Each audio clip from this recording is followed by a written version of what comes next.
Thank you very much, Dr. Sidney Cheung. I think, yes, the narrative, I think the key message there being the fact that, I mean, I'm sure there'll be hundreds of stories that Dr. Cheung can share with us, but how can we work together, you know, everybody coming together to promote that narrative so that people who do visit will actually do more than just take pictures and actually get into an understanding, a deep dive into that culture. So, so we've heard a couple of speakers about talking about Hong Kong from inner city to the rural countryside. So we're going to jump a little bit. We're going to go to Macau. So please welcome Dr. André LUI, who's going to give us, well, aren't you lucky? We've got 2 doctors in the house today. So thank you very much.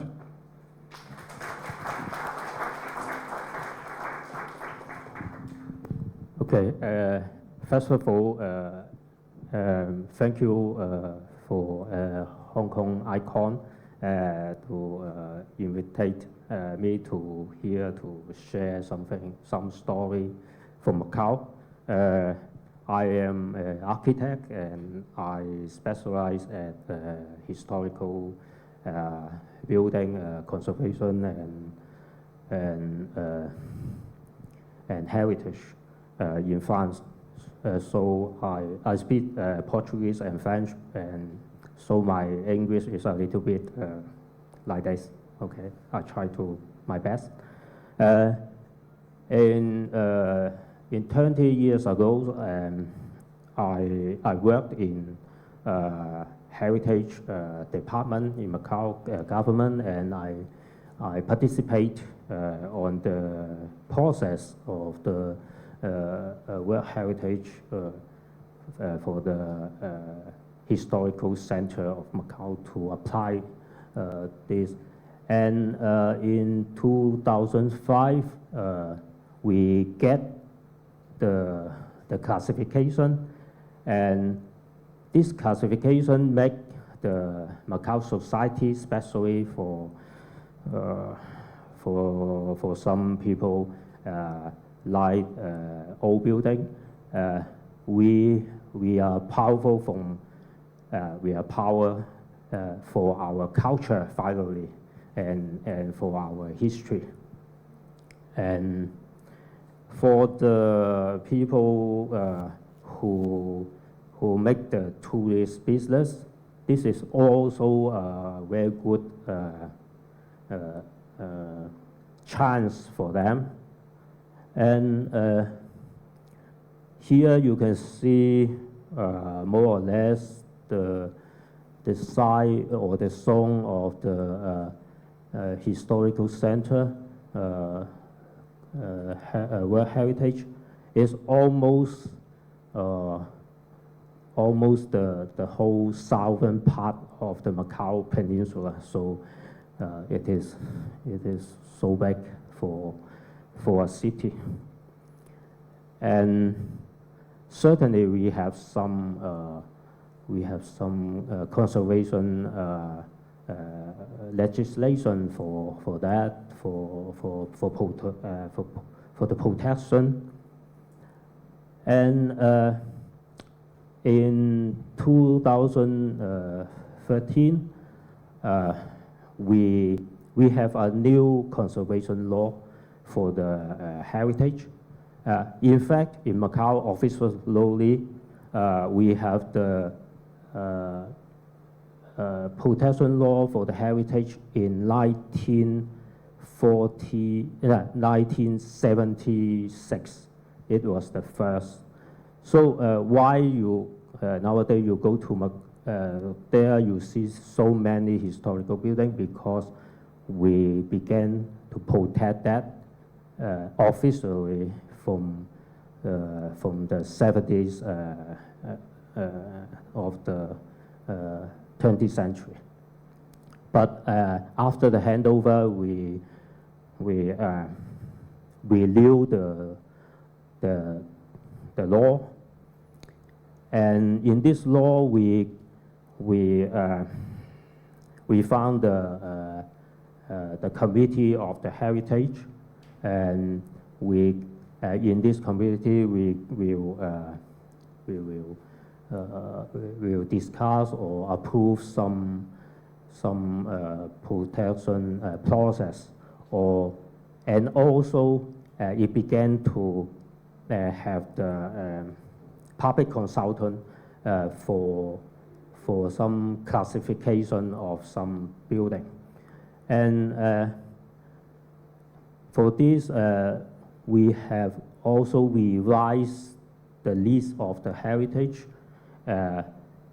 both in the peninsula of Macau and also in Taiwan and Koran. And nowadays, totally, we have 147 classified heritage in the whole city. And for the last 20 years, we upgrade, and mostly we add some more Chinese heritage and also some modern heritage also. And the heritage and the tourism, you know that during the last 20 years, there are a great number of tourists come to Macau from everywhere from the world, and mainly from mainland China.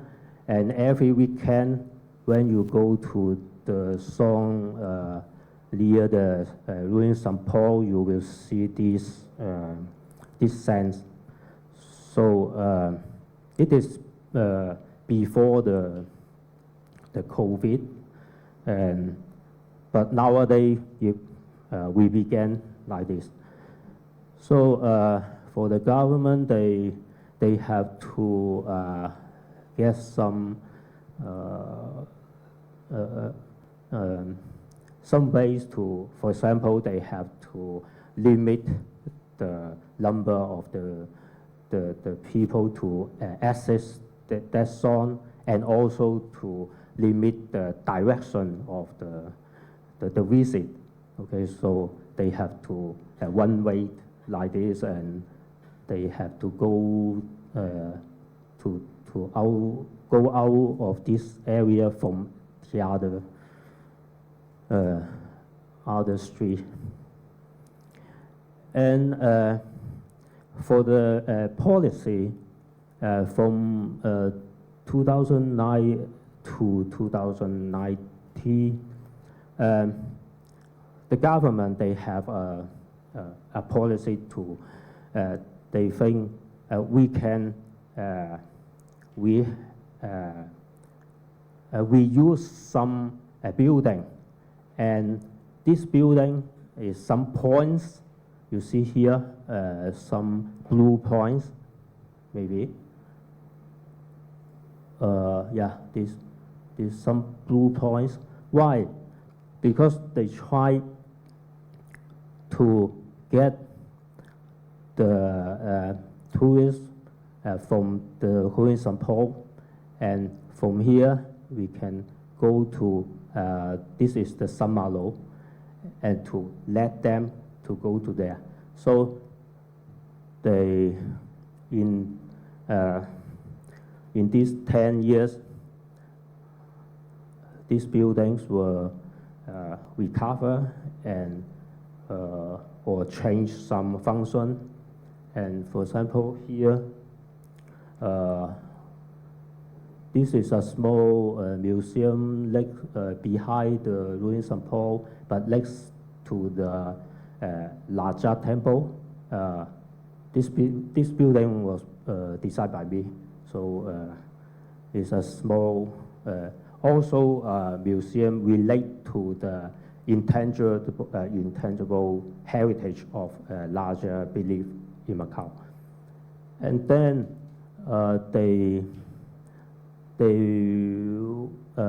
we use this building as a cinematheque, and to put some cultural film there, you see, very close to the Queen St. Paul. And then a little bit more farther, they rehabilitated this building, and they thought that this building relate to Dr. Sun Yat-sen in Macau. They thought that it was the site of the pharmacy found by Dr. Sun, and they make a small museum, and here collaborate with association traditional carpenter in Macau, and to create a showroom about the traditional technique of carpenter, and also in the temple Lo Ban, and also this one was also designed by me. And then a little bit far away was the another building related to a Chinese charity association, and there they organize a small museum also.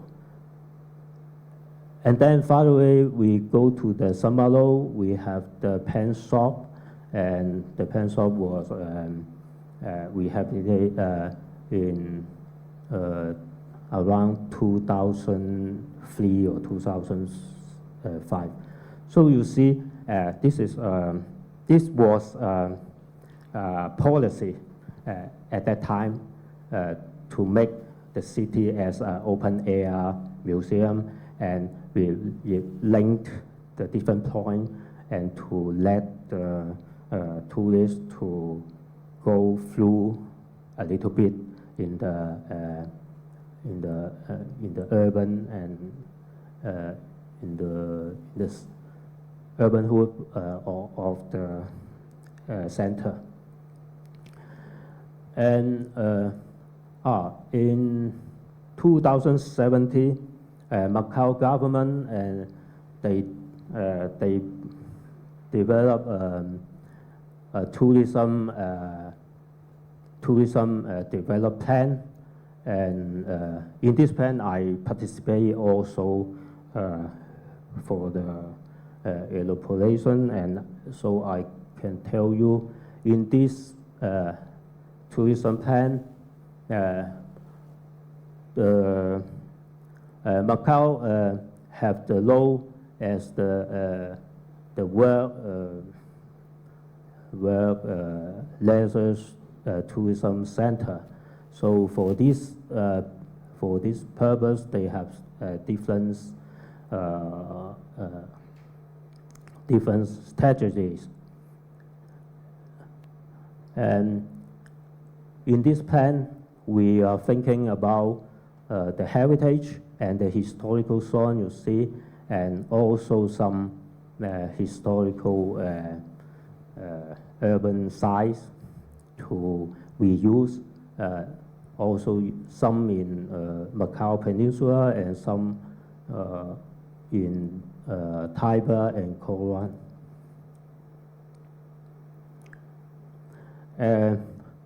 This plan, the object is diversifies different tourist products, and for the tourists have the different experience in Macau, not only in the casino.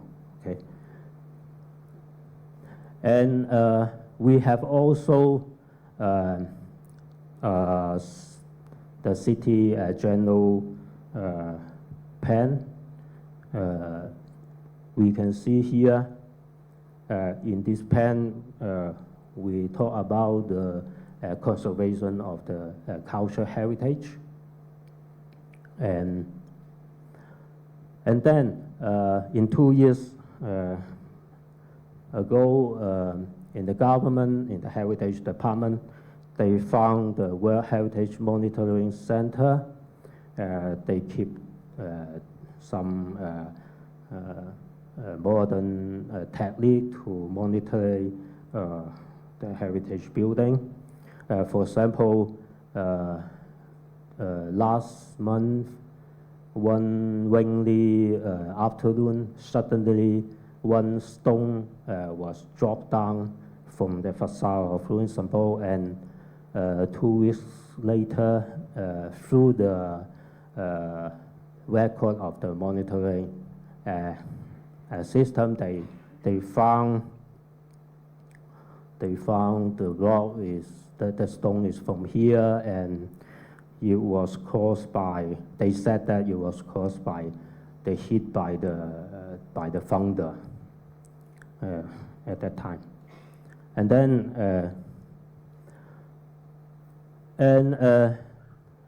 as the World Heritage, we have the management plan. The management plan from 2014, we began the public consultants and consultation, and finally, at last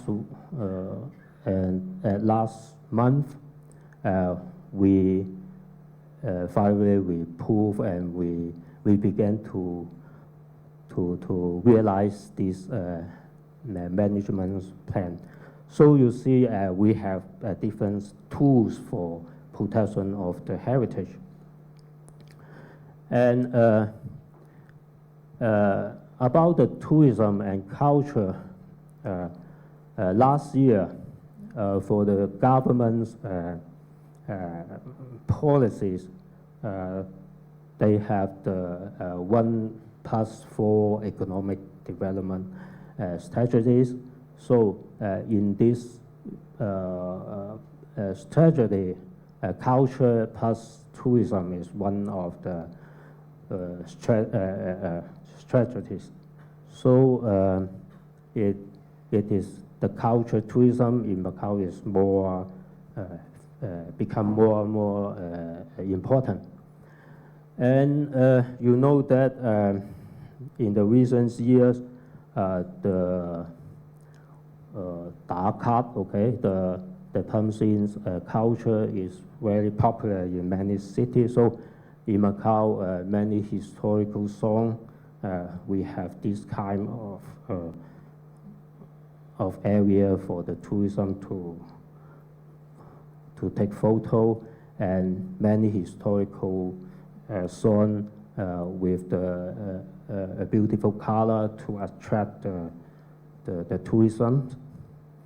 And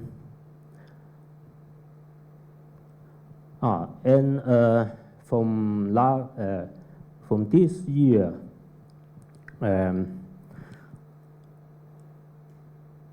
some of the historical songs of Macau were developed by the leisure enterprise.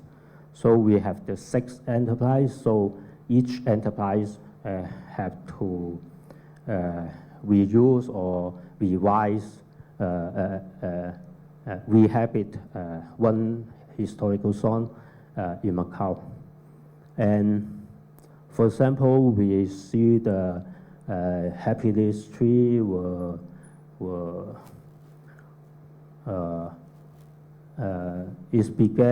become to a pedestrian area, and here we can see the dock, the Macau shipyard has become another area. And here is the shipyard of Koran, but Mr. Tam will tell you more about this. And also the Mon Fortress, okay? So each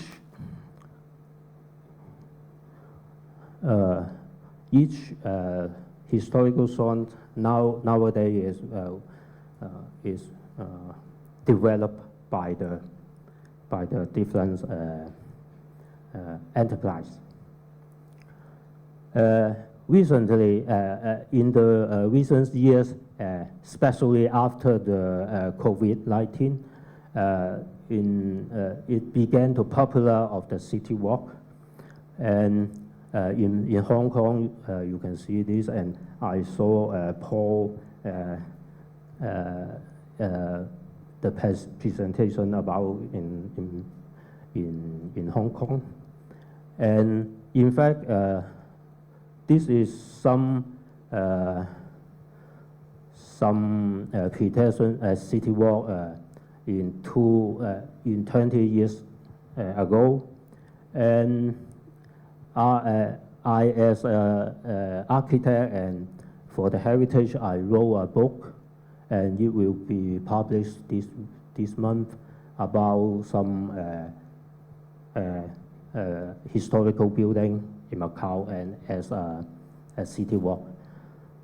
So lastly, for the next year, Macau have a title as a culture capital of East Asia. So you can attract more people to come and to feel this city, and they can create the golden business card for this city. So you can come and feel a very different Macau in the next year. So I let my contact here, and if you have some question, you can contact me directly. Okay, thank you.